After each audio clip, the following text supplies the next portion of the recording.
오늘은 평범한 사람도 쓰임받는다라는 제목으로 말씀을 나누고자 합니다. 태국 치앙마이 단기 선교를 잘 마치고 돌아왔습니다. 선교 보고를 해야 되는데 특별히 이번 선교는 정말로 하나님의 은혜 외에는 간증할 것이 별로 없는 것 같아요. 모든 순서에 우리가 기대하지 못했던 특별한 만남, 기대하지 못했던 특별한 은혜를 하나님께서 부어주셨습니다.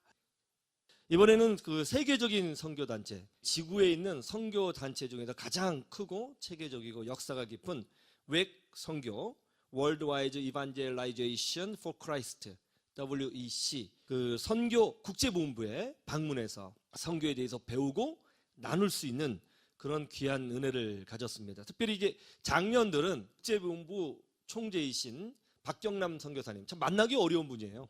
그 총재께서 대표죠. 그 자리에 있는 것도 참, 거기 마침 그 자리에 있는 것도 쉽지 않은데, 총재 선교사님의 강의를 우리 장년들은 직접 들을 수 있었고, 우리 청소년들은 그 조지아주 출신 미국인, 백인이죠.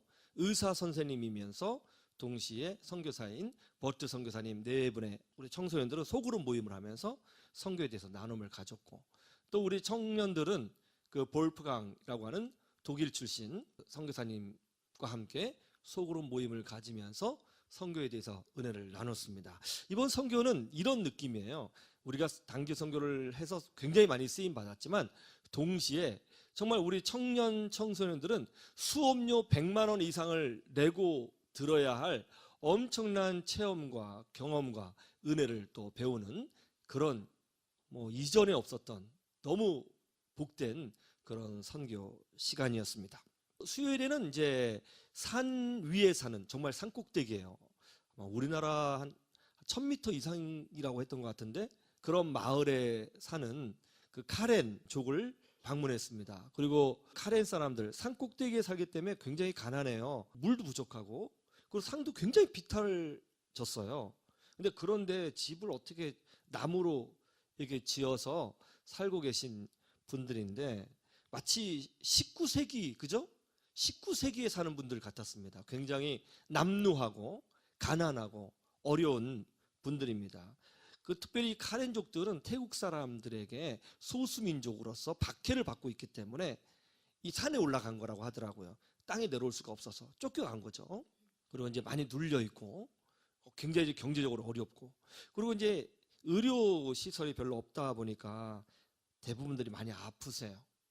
그래서 이분들 가정을 방문했는데 그 아무 가정을 방문한 것이 아니고 특별히 안티기독교로 사시는 분들 그리고 이제 산 꼭대기에 정말 꼭대기에 교회가 예배당이 하나 건축이 되었는데요. 교회에 나오지 않는 분들 쉽게 말하면 예수님을 믿지 않고 카렌 쪽의 전통 신앙을 가지고 있는 사람들의 가정들만 우리가 방문을 해서 복음을 전했어요. 예수 믿어야 구원받는다.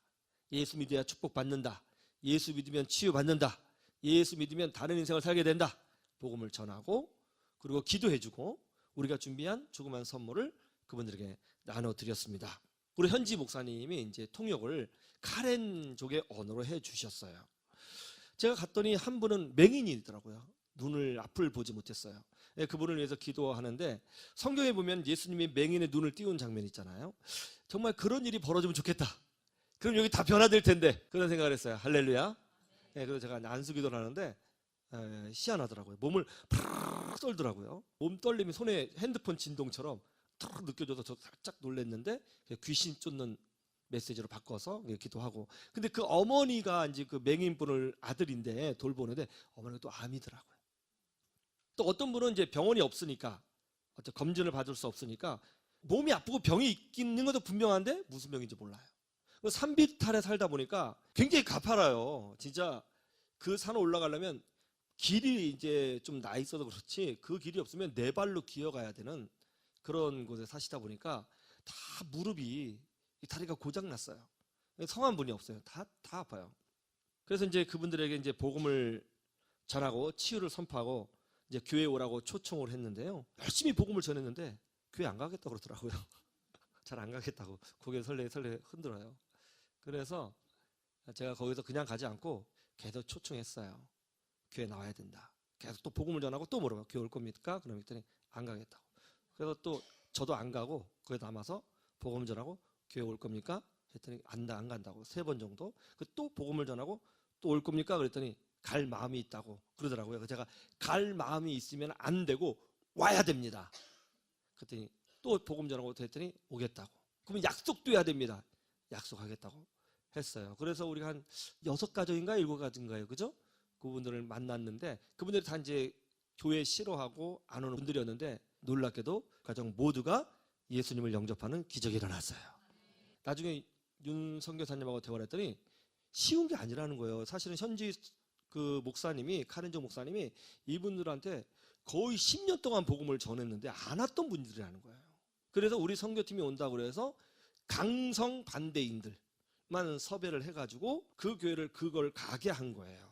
그런데 그런 분들이 우리 선교팀에 가서 복음을 전했더니 교회에 나왔고요. 나중엔 산 비탈이니까 산 꼭대기에 교회가 있어요. 잘 몰라가지고 오늘 밤 공연 있을까 와라 그랬는데 나중에 보니까 다리가 다 고장 나가지고 그 길로 올라오시는데 중간에 올라오시다가 쉬었다가 다리가 아프니까 올라오고 그렇게 올라오시더라고요. 와가지고 예배드리고 같이 공연 전에 우리 컬링을 했어요. 컬링을 했는데 4명 정도가 그 자리에 예수님 믿겠다고 와서 결단했어요. 정말 감동받았습니다. 이번에 우리 단계 선교팀이 얼마나 준비를 잘했는지 제가 보면서도 큰 감동을 받았고요. 은혜를 받았습니다. 근데 사실은 우리는 전문 선교사가 아닌 그냥 평범한 성도이고 평범한 단기 선교사에 불과하잖아요.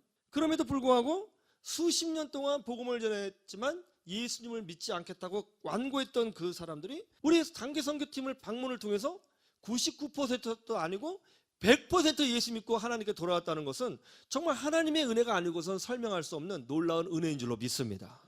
선교는 누가 하느냐? 이 문제를 놓고 나중에 우리 선교사님하고 저하고 개인적으로 대화를 했는데 선교는 누가 하냐? 특별한 사람이 하는 것은 아니라는 거죠. 하나님은 평범한 믿음의 사람들을 통해서 기적을 만들어내시고 평범한 성도들을 통해서 은혜를 보여주시고 평범한 성도들을 통해서 생명을 살리는 일을 지금도 하고 계신다는 거예요. 사사기에 나오는 첫 번째 사사가 누군지 아세요? 온니엘이에요. 온니엘. 이 온니엘은요 정말 믿음이란 뭐냐를 보여줬던 위대한 믿음의 영웅 갈렙의 조카였습니다. 그러니까 나름 족보가 괜찮은 족보예요. 그러니까 온니엘은 좀 특별한 사람이죠. 두 번째 사사는 누구였습니까? 왼손의 사사 누구예요? 에웃이에요. 이분은 약점이 있는 분이죠. 자, 오늘 우리는 세 번째 사사를 만납니다. 이름이 뭐예요? 삼갈이에요. 외우기도 정말 쉬워요. 삼갈이니까 몇 번째 사사겠어요? 그렇다고 사갈은 4번째 사사가 아닌데 하나님이 우리 외우기 쉽게 만들어 놓으셨어요. 자, 세 번째 사사가 누구예요? 근데 이 세 번째 사사였던 삼갈이 소모는 막대기로 블레셋 족속을 무찌르고 이스라엘을 구원했다고 성경에 기록되어 있어요. 그런데 오늘 성경에 보면 특별한 것이 몇 가지가 있습니다. 뭐냐면 첫 번째로 삼갈이 사사인데 그를 소개하는 내용이 너무 작다는 거예요. 겨우 한 줄이에요. 다른 사사는 한 장을 할애해서 설명합니다. 그런데 적어도 10줄, 9줄 이렇게 있어요. 그런데 삼갈은 한 절로 소개하고 있어요. 너무 짧아요. 두 번째는 삼갈이 가지고 있는 무기예요. 어떤 무기로 블레셋 민족을 물리쳤다고 기록되어 있어요?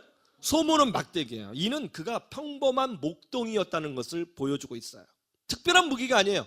평범한 막대기로 싸웠어요. 세 번째는 삼갈이 어느 가문, 어느 집안 사람이라는 것이 나오지 않아요. 아버지 이름만 나올 뿐이에요. 이게 뭘 뜻합니까? 삼갈은 평범한 그렇게 유명하지 않은 집안의 가문의 평범한 목동에 불과했다는 거예요.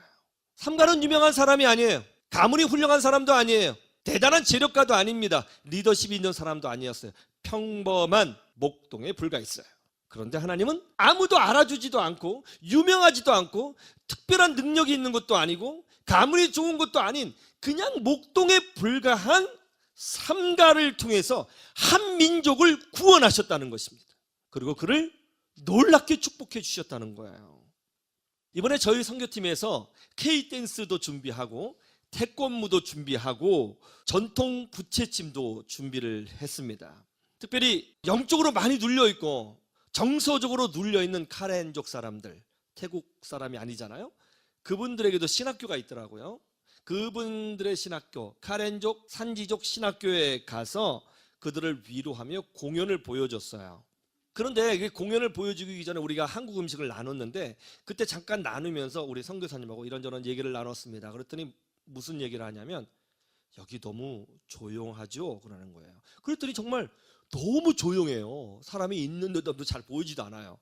아, 정말 그러네. 보통 선교지가 막 사람들이 와서 한국 사람 왔다고 이렇게 보고 막 그렇게 하잖아요.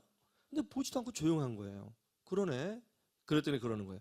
눌려 있어서 자기 나타내는 거 무서워하고 외부인들 보는 거 굉장히 부담스러워한다. 그런 얘기를 하는 거예요. 그런데 이 현지인들을 위해서 이제 우리가 음식도 나누고 태권도도 보여주고 전통춤도 보여주고 K를 보여줬는데요. 아, 이분들이 웃지 않는 사람들인데 얼마나 밝게 웃는지 몰라요. 태권도를 하면서 그 송판이 깨지지 않는 거 보면서 굉장히 기뻐하고 부채춤 추면서 넘어진 모습 보고 너무 행복해하고 그리고 또 우리 윤호 청년의 그 성령이 임한 그 춤 있잖아요. 보면서 너무 즐거워하고 막 웃으면서 막 박수치고 소리치고 그전에 조용했던 모습은 없어지고 너무 즐거워하고요. 나중에는 그분들이 또 나와서 단체로 아카펠라로 특성을 해줬는데요. 얼마나 잘하는지 몰라요. 은혜를 정말 받았어요. 그 공연이 있고 나서 윤 선교사님이 거기다 강의도 하시는데 충격을 받았어요. 이렇게 웃는 모습을 본 적이 없대요. 처음 봤다는 거예요. 그래서 이 공연이 너무 훌륭해서 한 번 하면 안 된다. 여러 곳에 가서 사람들을 좀 위로하고 그렇게 섬기면 좋겠다. 그래서 우리가 계획한 것보다 더 많은 공연을 할 수 있었고 더 많은 사람들을 위로할 수 있었고 정말 현지인들을 크게 위로하는 성령의 역사가 나타나게 되었습니다. 여러분, 하나님은 꼭 특별한 사람, 특별한 능력, 특별한 가문의 사람들만 사용하시는 것이 아닙니다. 하나님은 지극히 평범한 사람들을 축복하시고 지극히 평범한 사람들을 통해서 기적을 보여주시고 지극히 평범한 사람들을 통해서 생명을 구원하시고 한 민족을 변화시키시는 거예요. 그런 능력의 하나님이시라는 것을 믿으시길 주님의 이름으로 축원합니다.